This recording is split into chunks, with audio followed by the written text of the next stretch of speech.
मांग की आय लोच। मांग की आय लोच वह दर अथवा गति को बताती है जिस पर उपभोक्ता अथवा क्रेता की आय में परिवर्तन के कारण मांग की मात्रा में परिवर्तन होते हैं।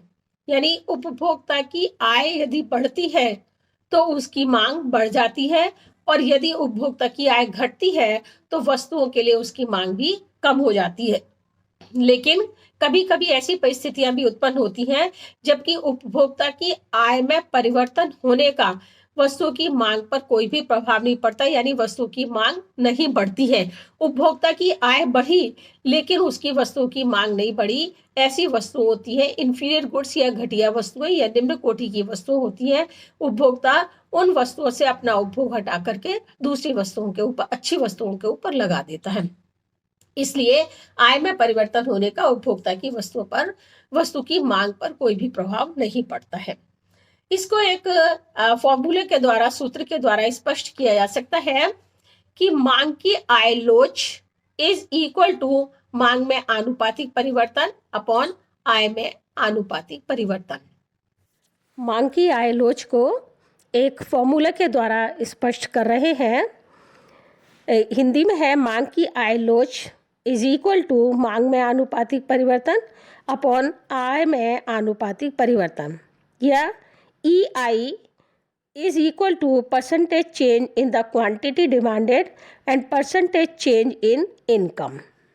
मांग की आय लोच का विचार करते समय आय तथा वस्तु की कीमत को यथा स्थिर मान लिया जाता है। मांग की आय की लोच को मापने के लिए एक और सूत्र है जो ज़्यादा सही माना जाता है। एक सूत्र आपको ऊपर भी बताया जा चुका है।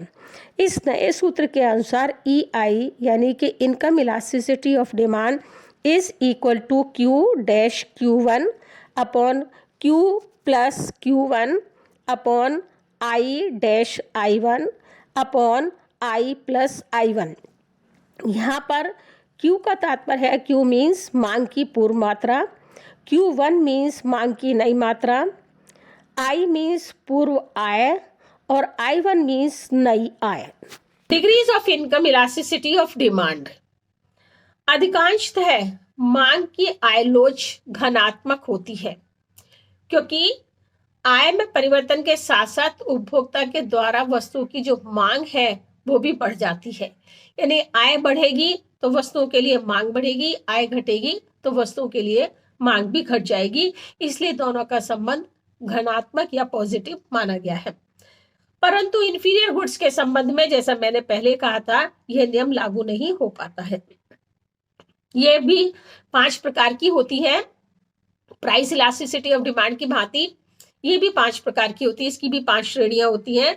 Number 1, zero income elasticity of demand, यानी कि EY इज इक्वल टू 0।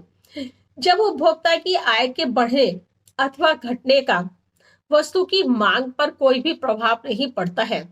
उपभोक्ता की आय बढ़े या घटे पर उसकी मांग पर कोई भी प्रभाव नहीं पड़ता है, अर्थात मांग स्थिर बनी रहती है या पहले जैसी बनी रहती है, तब मांग की आय लोच 0 होती है। इसको एक डायग्राम के द्वारा स्पष्ट किया जा सकता है।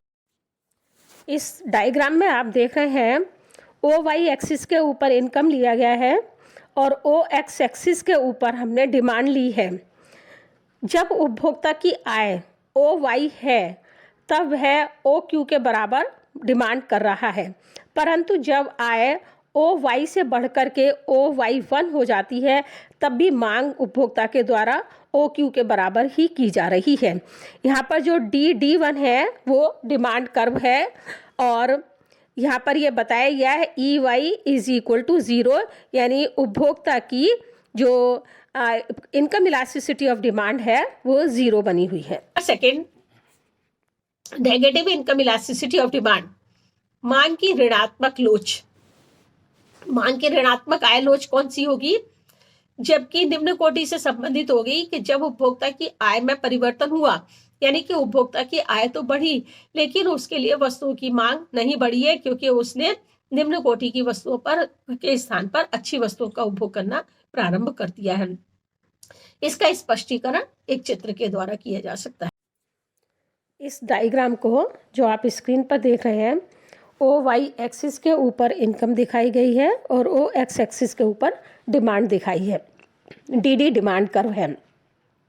जब उपभोक्ता की आय ओ वाई है तो वह वस्तु की डिमांड कर रहा है ओ क्यू वन के बराबर।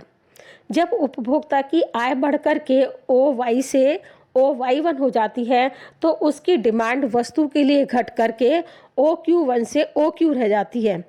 यद्यपि नियम के अनुसार उपभोक्ता की आय में वृद्धि हुई है तो उसकी मांग भी बढ़नी चाहिए थी, लेकिन यहाँ पर आय के बढ़ने पर उसकी मांग और कम हो गई है, क्योंकि ये इन्फीरियर गुड्स से रिलेटेड होती है और इन्फीरियर गुड्स की डिमांड उपभोक्ता की आय के बढ़ने पर कम हो जाती है। Number 3, unitary income elasticity of demand, यानी मांग की आयलोच इकाई के बराबर। जब वस्तु की मांग में परिवर्तन उपभोक्ता की आय में परिवर्तन के अनुपात में होता है, जब वस्तु की मांग में परिवर्तन उपभोक्ता की आय के अनुपात में होता है तो वहां पर मांग की आयलोच इकाई के बराबर होती है। इसका स्पष्टीकरण एक चित्र के द्वारा किया जा रहा है। इस डायग्राम से क्लियर होता है कि ओ वाई एक्सिस के ऊपर इनकम दिखाई गई है और ओ एक्स एक्सिस के ऊपर डिमांड दिखाई गई है। डी जो है वो डिमांड कर्व है।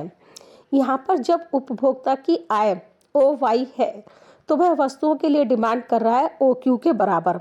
जब उपभोक्ता की आय बढ़कर के ओ वाई वन हो जाती है तो वह वस्तुओं के लिए डिमांड करने लगता है ओ क्यू के स्थान पर ओ क्यू वन के बराबर। यानी कि जितना उपभोक्ता की आय में परिवर्तन होता है उतना ही उपभोक्ता की मांगी जाने वाली वस्तुओं की मांग मात्रा में परिवर्तन आ जाता है।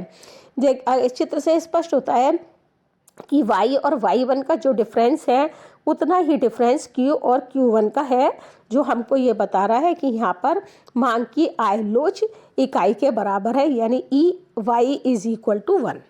Number 4, income elasticity of demand greater than unity, यानी कि मांग की आयलोच इकाई से अधिक।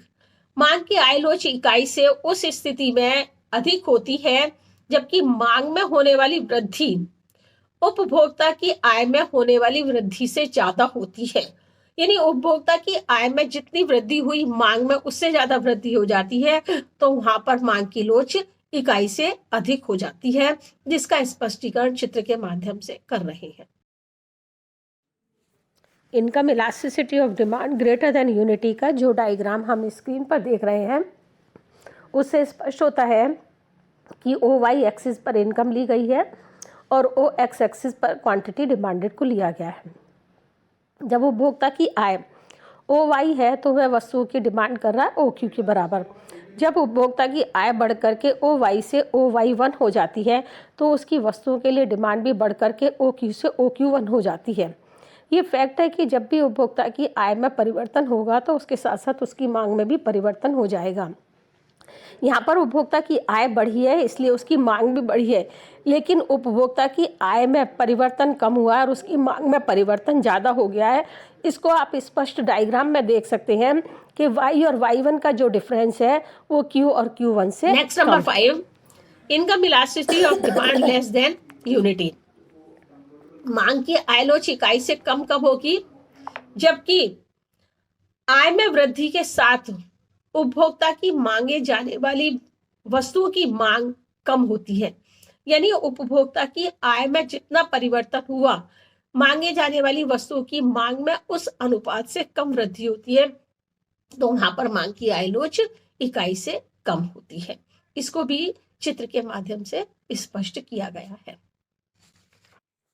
अब हम डायग्राम ले रहे हैं income elasticity of demand less than unity, यानी कि मांग की आयलोच इकाई से कम।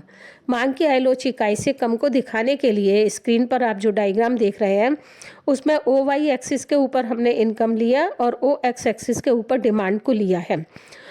जब उपभोक्ता की इनकम ओ वाई है तो वह वस्तु की डिमांड कर रहा है ओ क्यू के बराबर। जब उपभोक्ता की आय बढ़ गई, आय बढ़ करके ओ वाई वन हो गई है तो उसकी वस्तुओं के लिए डिमांड भी बढ़ करके ओ क्यू वन के बराबर हो गई है। लेकिन यहाँ पर उपभोक्ता की आय के बढ़ने पर उसकी डिमांड भी बढ़ी है, डी डिमांड कर्व है। परंतु हम इस चित्र से स्पष्ट देख रहे हैं कि जो हमारा y1 और y का डिफरेंस है उससे q और q1 का डिफरेंस कम है, यानी उपभोक्ता की आय ज़्यादा परिवर्तित हुई है और उसके मुकाबले में उपभोक्ता की डिमांड में वृद्धि कम